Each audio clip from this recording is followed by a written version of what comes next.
orang yang khawarij, yang keluar daripada agama aturan. Nah, ini enggak beres ini.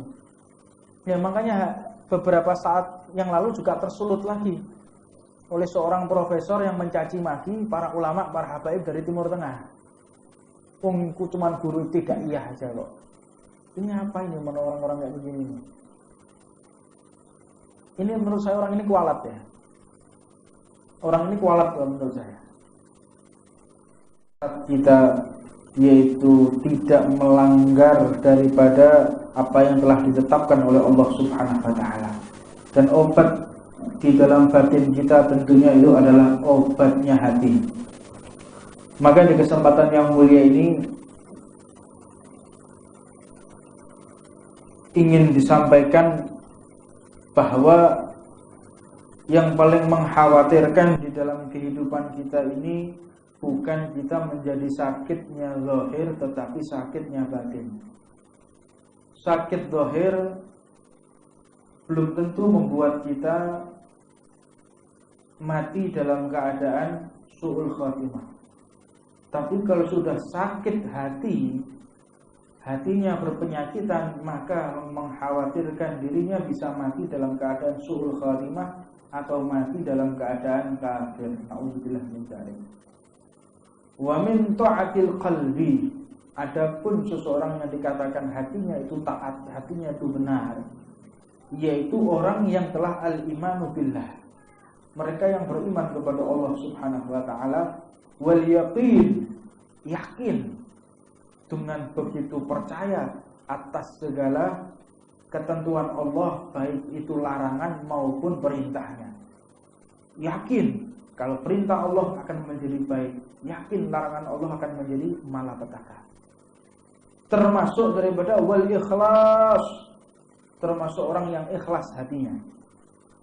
Orang yang ikhlas hatinya, maka dia berhak dikatakan orang yang selamat hatinya, dan tentunya dia akan wafat dalam keadaan husnul khatimah. Mudah-mudahan kita semua termasuk di dalam golongan orang yang wafat dalam keadaan husnul khatimah.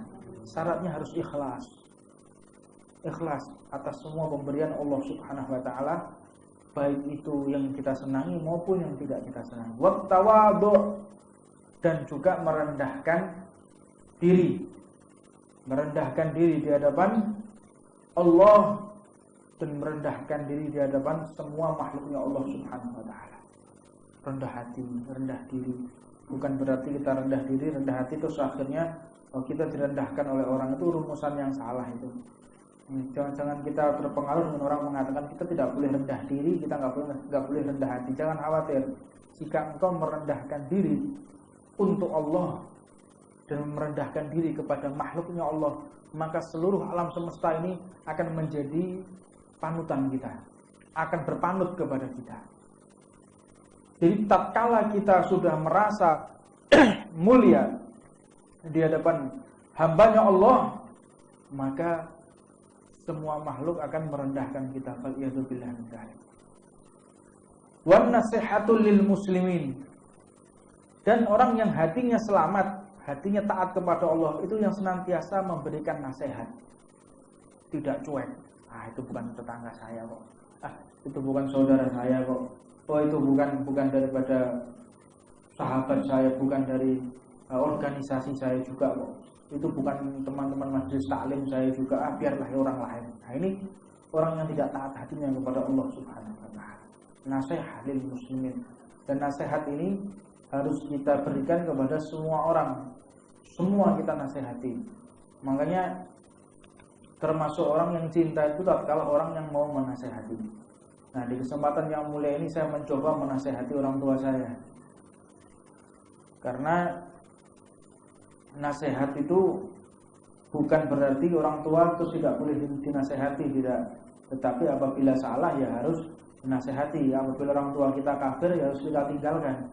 Kalau orang tua kita memusuhi Rasulullah, ya kita harus memusuhi orang tua kita. Itu ajaran kita, ajaran Nabi Muhammad SAW. Sebagaimana Sayyidina Abu Bakar ketika di peperangan Badar, perang Badar, ketika duduk bersama Rasulullah, putranya beliau cerita, wahai Abah, ya, ketika di peperangan Badar, aku kan masih belum Islam. Ya, kok belum Islam? Seandainya aku bisa membunuhmu, maka aku akan bunuh engkau. Bisa aku membunuh engkau, tapi tidak aku lakukan. Kenapa? Kata Sayyidina Abu Bakar. Kenapa? Karena aku lihat engkau orang yang tua, dan engkau adalah orang tuaku, maka aku gak tega membunuh. Padahal aku bisa membunuhmu di peperangan Badar. Apa jawab Sayyidina Abu Bakar? Wallahi ya waladi, wallahi demi Allah ya anakku. Seandainya aku di posisimu, maka pasti engkau akan aku bunuh demi Nabi Muhammad SAW. Inilah ajaran kita, loyalitasnya itu luar biasa kepada yang benar. Siapapun dia, kalau salah katakan salah, tetapi harus menggunakan uslub. Nah ini pentingnya, uslub, metode, manhaj. Jadi menasehati itu wajib, tetapi caranya yang benar. Kadang kita tidak tahu porsi, tidak tahu diri, menasehati dengan cara-cara yang salah. Kalau kita menasehati anak kita itu dengan cara pukulan. Itu ajarannya Rasulullah. Dikasih tahu, mau tidak sholat, sulit sholat, maka dipukul dengan siwak. Mukulnya pun tidak boleh sampai kelihatan ketiaknya, sampai ngangkat begini, dipukulkan tidak boleh. Makanya sunnah di dalam rumah itu harus ada cambuk, harus ada rotan sebagai tarbiyah. Jika engkau melanggar perintah Allah, maka aku akan bertindak tegas kepadamu. Bukan berarti terus rotan untuk mukuli keluarga. Ini mafhum ini, yang pemahamannya sangat dangkal yang seperti itu. Jadi untuk memberikan ketegasan di dalam rumah tangga untuk menegakkan syariatnya Allah Subhanahu wa taala. Dan nasihat kita kepada orang yang lebih tua ini harus lebih hati-hati. Harus ekstra. Apabila itu orang tua kandung kita, berbahaya sekali. Orang tua kandung kita, ibu ini bentak-bentak, lah ini bukan daripada golongan ahli sunnah wal jamaah. Makanya hati-hati. Kalau hadir di majelis taklim ini ada pembahasan yang semacam ini, tetapi bukan berarti pulang langsung labrak orang tuanya. Ini malah nggak beres lagi nih yang seperti itu.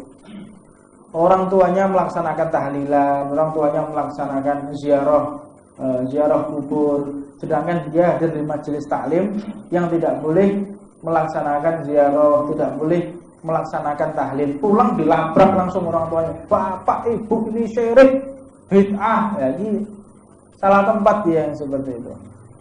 Ya, salah tempat. Adapun orang yang memiliki pemahaman yang tidak sejalan dengan kita, uslub yang baik. Ya, uslub yang baik. Sebagaimana Imam Ahmad dan Imam Syafi'i, Imam Ahmad bin Hanbal, Imam Hambali, Imam Syafi'i itu kalau bertemu mereka saling mencium tangan satu dengan yang lainnya. Beda pemahaman. Peringatan Maulid itu di jumhur ulama Syafi'i memperbolehkan. Jumhur Imam Ahmad tidak memperbolehkan Maulid dikatakan bid'ah, tapi mereka saling menghormati. Begitu juga ketika Imam Syafi'i ziarah ke tempatnya, ke masjidnya Imam Ahmad. Ketika waktu itu sholat subuh, Imam Syafi'i diperintahkan menjadi imam, maka Imam Syafi'i pun tidak menggunakan kunut. Ketika selesai, para murid-muridnya bertanya, wahai imam, apakah ijtihadmu apakah sudah berubah? Kata Imam Syafi'i, ya auladi, wahai anak-anakku, ini adalah ta'adzuban lil ahlil kubur. Aku menaruh hormat kepada orang yang dikubur. Udah mati masih dihormati. Itu loh uslub orang yang mengerti agama, tidak begitu modelnya. Gila penaruh hormat, gila memberikan hormat kepada orang lain. Antar ulama itu memberikan hormat. Ayo gimana cara kita memajukan ulama yang lain? Gimana caranya kita itu menghormati ulama yang lain? Bukan mencaci maki ya ikhwan. Ini bukan dari golongan itu ahli bid'ah, ada kaum kafir, itu kaum-kaum orang yang khawarij, yang keluar daripada agama aturan. Nah, ini enggak beres ini. Ya makanya beberapa saat yang lalu juga tersulut lagi oleh seorang profesor yang mencaci maki para ulama, para habaib dari Timur Tengah. Wongku cuman guru tidak iya aja kok. Ini apa ini orang-orang kayak begini nih? Ini menurut saya orang ini kualat ya. Orang ini kualat kalau menurut saya. Kualat itu Pak. Tidak harus dia terkena musibah, tidak. Dapat rezeki dari tempat yang haram itu sudah kualat. Kita tidak bisa melaksanakan sholat, itu kualat itu sudah. Kita melaksanakan zina, itu kualat itu. Kalau orang zina, itu, ini kok zina ya? Kok enggak kualat ya orang zina? Loh, zinanya itu min akbaril musibah. Itu musibah engkau. Itu sudah kualat itu. Kita dapat rezeki dari tempat yang haram. Itu sudah kualat, tapi dia enggak sadar kalau itu kualat. Bentuk kualatnya enggak begitu. Diberikan nafkah dari tempat yang haram oleh Allah. Itu kualat yang mereka begitu. Bukan berarti kualat terus ketabrak mobil, rumahnya kebakaran, itu kualat, belum tentu. Bisa jadi itu adalah penghapusan dosa. Tapi kalau sudah orang maksiat, ada kualat. Orang sudah mendapatkan nafkah dari tempat yang haram, ada kualat. Dan ini ada orang menjelekkan ulama, ini juga kualat ini. Itu kualat itu dia. Ya.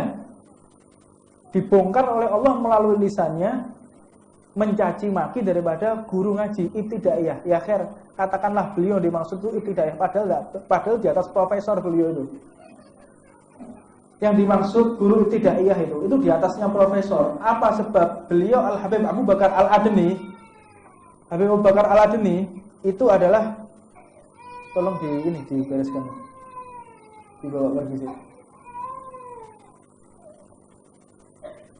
Al-Habib Abu Bakar Al-Adni itu adalah mujadid fi hadhi zaman. Pembaharu seluruh madhab di dunia di zaman ini. Ini munculnya Imam Mahdi di tangannya beliau. Apa sebab mengatakan Arkanuddin? Dulu para imam mengatakan Arkanuddin salah satu. Rukunnya agama itu ada 3. Al-iman, wal-islam, wal-ihsan.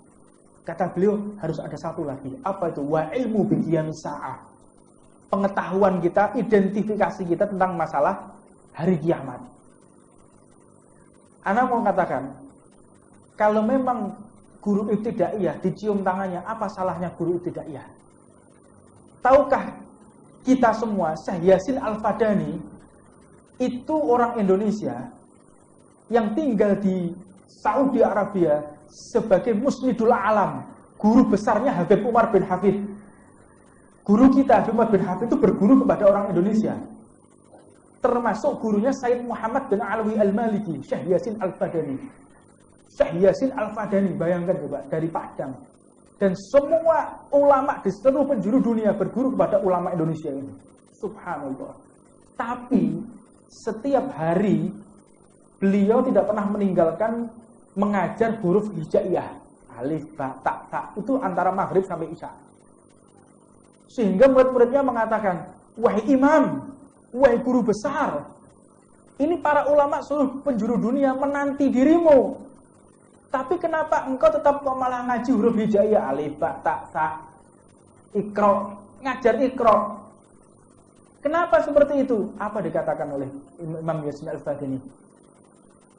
Khairukum man ta'alamal Qur'an wa 'allamah. Paling mulia di antara kalian itu adalah orang yang mau mengajarkan agama, mengajarkan huruf hijaiyah, ajarkan guru ibtidaiyah yang dimaksud ini. Saya tetap menjadi guru ibtidaiyah, kata Syekh Yasin Al-Fadani. Semua guru-guru, para habaib kita cium tangan kepada beliau. Apa salahnya guru ibtidaiyah kalau dicium tangannya? Makanya bersihkan hati. Bersihkan hati. Mudah-mudahan nasihat ini sampai kepada yang bersangkutan. Nasihat itu adalah cinta, lambang cinta kita kepada beliau. Kalau kita tidak cinta, kita mendiamkan. Diam, mau salah, mau benar, biar sudah. Tidak ikut memiliki, tidak ikut mencintai. Sudah, orang mau nyosop, mau jungkir balik. Misal kayak kita aja. Kalau ada orang lain konsumsi narkoba, kira-kira kita mau menasihati apa enggak? Jujur aja, jujur. Mau apa enggak kita? Enggak mau. Itu bukan saudara saya kok. Kepedulian kita tidak ada. Makanya nasihat. Nasihat itu penting. Berikan nasihat kepada siapapun yang membutuhkan. Berikan nasihat kepada semua orang yang membutuhkan dan orang yang paling baik yang mau menerima nasihat. Wallahu a'lam. Mudah-mudahan Allah Subhanahu wa taala memberikan hidayah kepada kita dan mereka semua yang memiliki hati yang tidak benar. Rabbana atina fid dunya hasanah wa fil akhirati hasanah wa qina adzabannar. Wa'lam man wa masyikhuna wa ila hadratin Nabi Muhammad sallallahu alaihi wa sallam wa ala man bil mursalin bil haqid wa ila hadratin Nabi Muhammad sallallahu alaihi wa sallam.